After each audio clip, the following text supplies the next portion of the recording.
Fort Benning is the cornerstone of Army training, so it should come as no surprise that one of the leaders in innovative training is right here on post.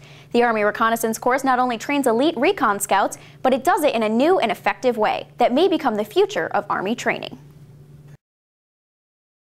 The Army Reconnaissance Course, a futuristic training course incorporating simulations and field exercises. The mission of this course is to create the highest functioning, most decisive thinking, and critical problem-solving recon leaders the Army can get. The Army Reconnaissance Course trains and develops future reconnaissance leaders in a multitude of MOSs. They train everybody from the rank of staff sergeant to platoon leaders. The course is broken down into 3 phases. Each phase includes a field training exercise where the students spend 96 hours straight in the field. These guys will come out, and on day 1 it'll be all instructor-led. Day 2 is going to be less instructor-led and more student-led, and then day 3 and day 4 is going to be kind of a culmination of all the skills that have been taught, either reinforced or introduced. Bushmaster, the first exercise, is where each student is graded individually on recognizing terrain features, as well as ERO, or evaluating routes and obstacles. Typically when they come out for Operation Bushmaster, they have already demonstrated that they understand land navigation and some terrain analysis. When they come out here, we teach them more in depth on that terrain analysis in a military aspect.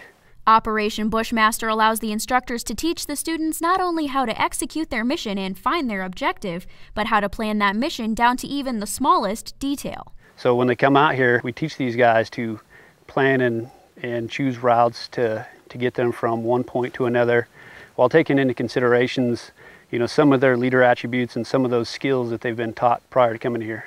The objective of the first phase is building a leader who is critical thinking and accountable to his mission, because he is responsible for the entirety of it, from identifying threats to the path they take. You can kind of tell where you're at, even if it's pitch dark. You can tell if you're walking, on a contour line up or down a hill, if you hit wetlands. So they're going to exceed the Army standard for land navigation skills and tasks. They're going to exceed the Army standard for communicating and reporting information that's relevant to them and their commander. And then they're going to demonstrate that they can persevere under physical and mental pressure. And that's something that we can control throughout the 4-day field exercise. The training methodology used in ARC is leader-centric, where the students are forced to think outside the box while planning and executing their mission, and knowing that there is no definitive answer.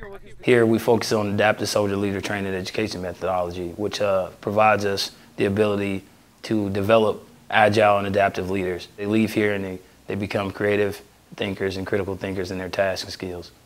The Army Reconnaissance Course is training future leaders to be the most elite recon scouts in the Army, and simply through their leader and student-centric teaching methods, ARC is creating the best leaders of the future force.